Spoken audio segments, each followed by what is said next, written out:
ini Bapak Ibu sekalian, cirinya beliau radhiyallahu anhu itu badannya kurus, ya. Saking kurusnya kalau pakai sarung melorot terus.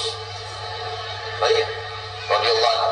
Tapi yang perlu digarisbawahi, Islam bukan melihat kekarnya fisik, tapi kekarnya iman dalam hati. Allah bilang Allah bilang halal halal, Allah bilang haram haram. Perintah dikerjakan, larangan ditinggalkan. Itu konsep dasarnya, gitu kan? Abu Bakar ini tahu tentang masalah keyakinannya, sampai apa kata Nabi SAW? La uzina iman Abi Bakar fi kiffah, wa uzina iman hadil ummah fi kiffah, la rajah iman Abi Bakar. Kalau keyakinannya dan imannya Abu Bakar ditimbang di satu timbangan, dan keyakinannya serta keimannya seluruh umat ini, semua sahabat, semua tabi'in, semua yang sudah mati, yang masih hidup dan yang belum lahir, semua kita di sini juga termasuk, ditimbang iman kita semua dibandingkan Abu Bakar, yang satu timbangan pasti lebih berat keyakinannya Abu Bakar. Kata Abdullah bin Mas'ud, sahabat Nabi radhiyallahu anhu yang mulia dengan ibadahnya yang luar biasa, kami tidak ada bedanya dengan Abu Bakar dari sisi ibadah. Karena Abu Bakar sholat, kami sholat. Abu Bakar puasa, kami puasa. Abu Bakar sedekah, kami sedekah. Abu Bakar ya jihad, kami jihad. Tapi kami tidak bisa menyaingi Abu Bakar dari sisi keyakinannya. Mustahil. Kalau Rasulullah sudah bilang kerjakan apapun konsekuensinya, mau wajib, mau sunnah, nggak ada toleransi, nggak ada keraguan. Yang haram nggak ada lagi, haram haram, nggak ada ceritanya. Seperti itulah konsepnya. Jadi sangat luar biasa. Yang jelas Bapak Ibu sekalian, mereka bilang cari Abu Bakar. Dan juga ada hadis, supaya saya tidak lupa ya, kata Nabi SAW, tidak ada seseorang yang menginjakkan telapak kakinya di muka bumi setelah para nabi-nabi yang paling afdal lebih daripada Abu Bakar. Jadi setelah Nabi langsung dia radhiyallahu anhu, jadi orang yang sangat luar biasa. Datanglah orang-orang Quraisy ini ke kebunnya Abu Bakar, di kebun kurma di pinggir kota Madinah, dan orang sahabat-sahabat tadi ini pada ikut gitu kan. Sampai di kebunnya Abu Bakar, Abu Jahal teriak, wahai Abu Bakar, keluarlah. Abu Bakar keluar. Abu Bakar keluar. Kaget Abu Bakar. Belum pernah dalam sejarah hidupnya Abu Bakar itu tokoh-tokoh Quraisy, kepala-kepala suku datang ke kebunnya. Untuk apa? Dan belum pernah dalam sejarah Mekah orang beriman sama orang kafir jalan sama-sama. Maka Abu Bakar bilang, ada apa wahai Abu Jahal? Dia bilang, sahabat Muhammad gila. Masa dia cerita rekayasa bohong, cerita bohong begini.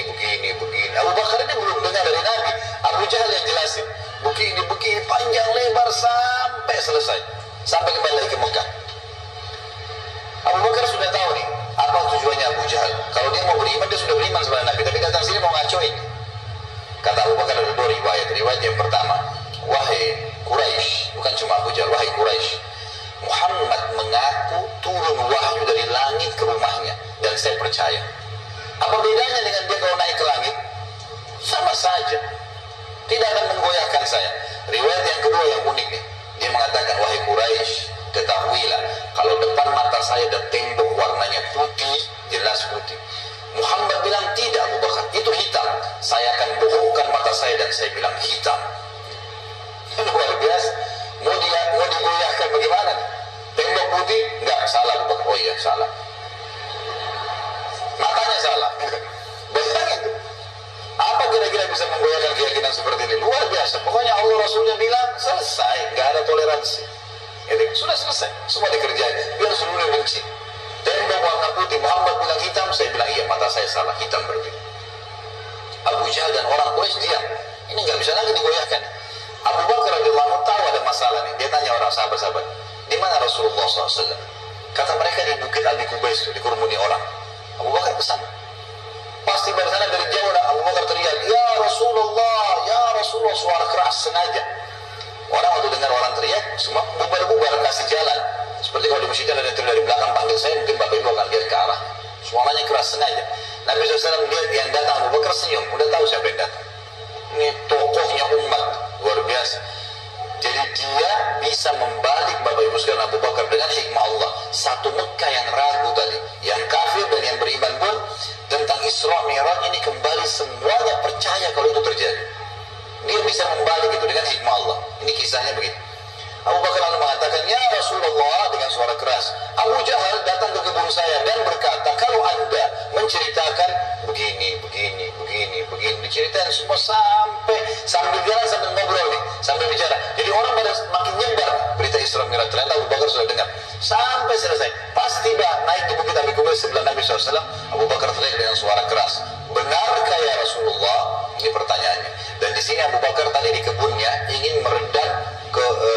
pertempurannya orang-orang kafir sudah berhenti gara-gara tembok putih jadi hitam tadi. Kemudian dia sekarang ingin mengembalikan imannya para sahabat yang sudah kendor nih. Waktu Nabi SAW sudah dekat dengan beliau, lalu dia mengatakan, benar ya Rasulullah? Kata Nabi SAW, benar wahai Abu Bakar. Abu Bakar teriak dengan suara keras, Anda pasti benar. Kalimat Anda pasti benar membuat sahabat semua, iya ya, ini Rasulullah, kok nggak mungkin salah. Kembali iman mereka lagi semuanya, gitu kan.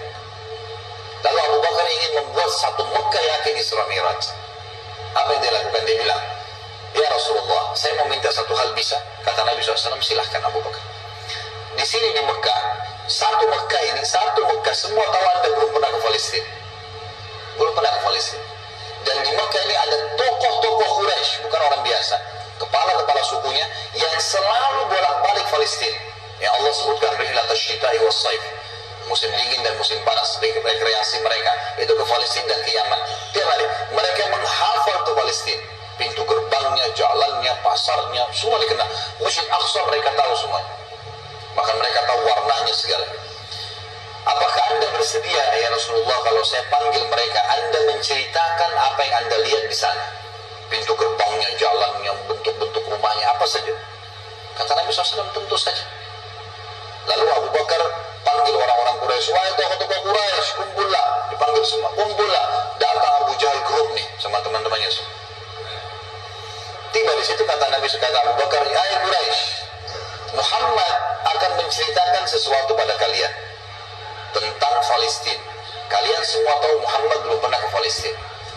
Kalian harus tahu kalau Muhammad menceritakan sesuatu tentang Palestina persis seperti apa yang kalian tahu, warna pintu gerbangnya, jalannya, rumah-rumahnya, pasarnya, Masjid Aqsanya, harus sportif mengatakan Muhammad benar. Kalau ada satu saja yang Muhammad ceritakan tidak sesuai dengan apa yang kalian tahu, kalian punya hak mendustakannya. Setuju? Setuju. Muhammad gak pernah lihat, gitu kan? Kalau zaman sekarang, Bapak Ibu sekalian, saya mau ceritakan Bapak Ibu Masjid Aqsa, sekarang bisa. Tinggal pakai foto satelit, keramik yang pecah pun saya bisa ceritain. Ini keramiknya ada yang pecah, yang kesekian dari tiang sini, bisa dilihat. Imamnya lagi sholat, bisa kelihatan. Zaman dulu bagaimana? Harus lihat dengan mata kepala. Gak mungkin tidak. Kata Quraisy, baik, kami setuju. Kata Abu Bakar, silakan ya Rasulullah. Dalam penutupan hadis Bukhari, kata Nabi SAW, Allah Azza wa Jal membukakan Palestina di depan mata saya, seperti saya lagi lihat. Maka saya menceritakan mereka pintu gerbangnya, jalan-jalannya, pasar-pasarnya, semuanya. Bahkan saya bisa menghitungkan buat mereka tiangnya Masjid Aqsa. Gitu kan? Dan subhanallah, setiap kali Nabi SAW sebutkan tentang ciri Palestina dan Masjid Aqsa, orang-orang Quraisy dari tokoh-tokoh mengatakan Muhammad benar, Muhammad benar, Muhammad benar. Terus, dan ini jumlahnya belasan orang nih. Tokoh-tokoh mereka mengatakan Muhammad benar, Muhammad benar. Pengakuan mereka sendiri. Ini nggak dusta, ini benar. Betul jalannya begini, betul rumahnya begini, betul pasarnya begini, betul Masjid Aqsa begini. Mereka akuin sendiri. Maka gara-gara kasus itu, satu Mekah jadi percaya Isra Mi'raj. Baik, Abu Bakar sudah selesai ini perannya. Sahabat sudah kembali imannya, orang-orang kafir sudah tidak jadi lagi bisa membatalkan keimanannya Nabi SAW dan agamanya. Maka Nabi SAW ingin menutup Isra Mi'raj dengan kejadian yang luar biasa. Kata Nabi SAW, wahai Quraisy, ada satu bukti lagi. Kalau kalian yakin dengan bukti itu, kalian akan beriman pada saya. Kalau kalian tidak yakin, kalian tidak akan beriman selamanya. Kata mereka, apa itu hai Muhammad?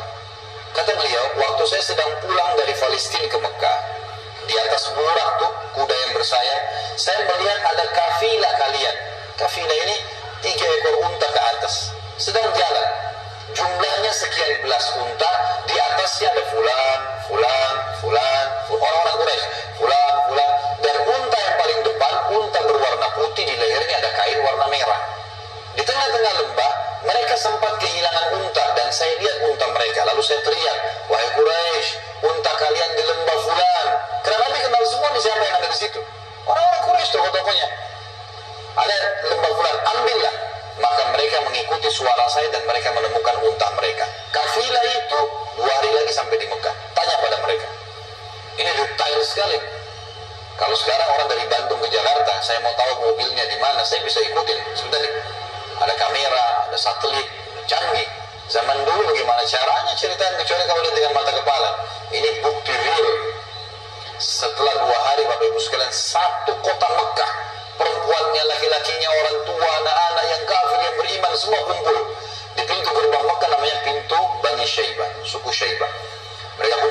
mereka nunggu nih, benar dan di kafilah. Itu begitu sudah heboh satu Mekah. Subhanallah, menjelang waktu duhur, lewat betul tuh kafilah. Persis seperti Nabi ceritain. Jumlah untanya, nama orang-orangnya, unta paling depan warna putih, di lehernya ada kain merah. Karena penasaran, orang-orang Quraisy di Mekah ini bilang, hai Quraisy dari kabilah, kalian dari mana? Kata mereka, kami dari Palestina. Lalu bertanya lagi orang Mekah nih, apakah kalian sempat kehilangan unta di tengah jalan? Mereka bilang iya. Lalu apa yang kalian lakukan? Pertanyaan bertubi-tubi. Kami mendengarkan suara entah dari mana mengatakan, wahai Quraisy, unta kalian di lembah fulan. Kami ikuti, kami dapat unta kami. Sekarang orang-orang Quraisy di kafilah penasaran, wahai Quraisy Mekah, dari mana kalian tahu nih? Belum satu orang pun di antara kami masuk ke Mekah. Belum ada gosip nih, kok bisa sudah sampai? Belum ada masuk nih. Mereka sepakat mengatakan dari Muhammad. Semua orang mengatakan dari Muhammad. Semenjak itu semuanya percaya Isra Mi'raj terjadi. Ini tanda-tanda yang luar biasa. Makanya Allah turunkan surah nomor 17 khusus namanya surah Al-Isra, menceritakan masalah itu, sebuah keajaiban yang luar biasa, mukjizat Nabi Muhammad sallallahu alaihi